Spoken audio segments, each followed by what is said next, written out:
What happens when a woman dares to defy an empire, not on land, but at sea, in a world ruled entirely by men? When she boards a pirate ship and takes up arms, does she claim freedom or sign her own death warrant? Stay until the end, because the final fate of these women pirates isn't just brutal, it's deliberately erased. They were the terror of the seas, but in court they were treated as anomalies, freaks of nature.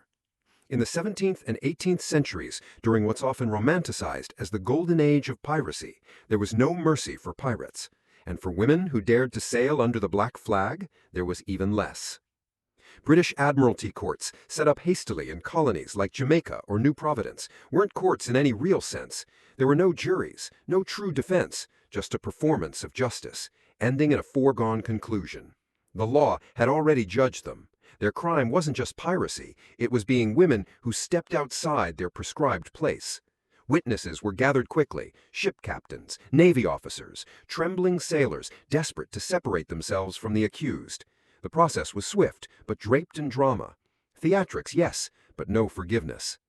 Anne Bonny and Mary Read, two of history's most infamous female pirates, faced this system in 1720. They stood trial in Spanish Town, Jamaica. Their crimes were undeniable, their punishment inevitable. But in that moment of judgment, Bonny delivered a final cut to her lover Calico Jack, who stood beside her, condemned. "If you had fought like a man, you need not have been hanged like a dog."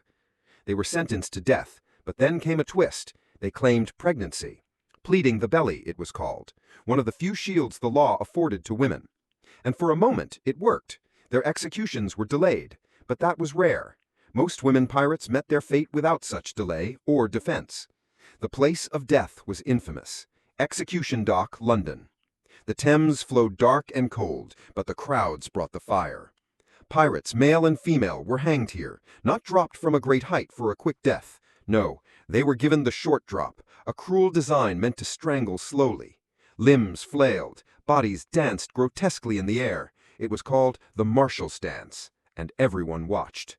Mary Critchett, an American woman turned pirate, was caught in 1729. No legend, no delay, no plea. She was hanged in Williamsburg, Virginia, without fanfare, without forgiveness. British law under the 1698 Piracy Act made one thing clear, that all and every person so offending shall suffer pains of death, and it meant every person, man or woman. Sometimes the punishment didn't end with death. The worst offenders were left hanging until the tides rolled over their bodies 3 times. It was called gibbeting, a public, grotesque warning to all who might dream of rebellion. While this was more common for men, the message was the same for women. Piracy would not be excused, no matter your gender. But before the rope came the whip. Many captured female pirates were flogged, beaten in front of crowds with the cat-o'-nine-tails, a whip designed to shred flesh with every strike. It was punishment, yes, but also a spectacle, a woman's body used as a lesson. Anne Bonny and Mary Read, even before trial, were kept in squalid conditions. While there's no confirmed record of them being flogged, many others were. Especially in the West Indies or along the American coastline, female pirates were whipped publicly, for confession, for deterrence, for control. Sentences ranged from a dozen lashes to over 100, delivered under the open sky, as townsfolk, including women and children, stood and watched. The blood and salt mingled on cobblestones. The message rang loud. This is what happens when a woman forgets her place. But not all were beaten. Not all were hanged. Some simply disappeared. Captured in distant colonial ports, women pirates didn't always face public punishment. Some were quietly forced into concubinage or slavery, especially in Spanish or Portuguese colonies, where piracy, privateering, and slavery blurred into one cruel fog. Women of African or indigenous descent found aboard pirate ships, whether crew or captive, were often sold into bondage. Records from places like Portobelo or Cartagena speak of women taken from ships, processed as spoils of war. Black and mixed-race women were usually presumed to be slaves, regardless of their roles on board. They were absorbed into plantation economies, were taken as domestic servants, sometimes concubines, to colonial officials, their identities stripped, their stories never told. For them, there was no trial, no record, only silence. Some pirates faced the gallows, others the lash. But the most forgotten? They were left to rot, out of sight and out of history aboard the prison hulks. These were not ships that sailed, they were ships that died, moored in harbors like Kingston, Portsmouth, and Plymouth, stripped of sails, decaying, stinking, floating coffins anchored in place.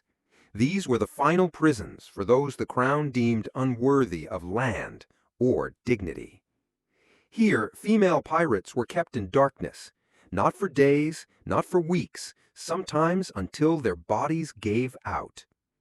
The 18th century saw jails overflow across the empire, so the British Admiralty turned to what it had plenty of, old warships. These hulks were never meant to house human beings. Below deck, prisoners were crammed together in pitch-black spaces with no fresh air and barely enough room to lie down. Disease ran rampant: typhus, dysentery, smallpox. Food was spoiled, water was scarce, and death was slow. And for women, it was even worse. Female prisoners, especially those seen as pirates, rebels, or threats, were doubly vulnerable. Their presence on prison ships was rarely documented. Records didn't bother to say how they lived or if they died, but we know enough. They were exploited. They were abused. They were forgotten. Not because history failed to record them, because someone chose not to. There's a particular cruelty in erasure, a death with no story, no legacy, no last words. And that's the true fate of many female pirates. They weren't always hanged as public examples. Some were sold, some were beaten, some were imprisoned and left to die nameless, their bones swallowed by the tide or buried in unmarked graves. Their punishment wasn't just physical, it was narrative. Their lives were made to vanish. This wasn't just about enforcing the law, it was about enforcing power. And in the maritime world, power belonged to men. Women who took up arms, who steered ships, who commanded crews, they didn't just break the law, they broke the script. And that was intolerable. So history did what empires do when confronted with defiance. It buried them. But not all was lost. Some names clawed their way through the dirt. Anne Bonny, Mary Read, Mary Critchett. They survived in court records, in pamphlets, in hushed stories passed through generations. Their lives may have ended in chains, but their legends drifted forward like ghost ships, refusing to vanish completely. And yet, how many more were there? How many never got names?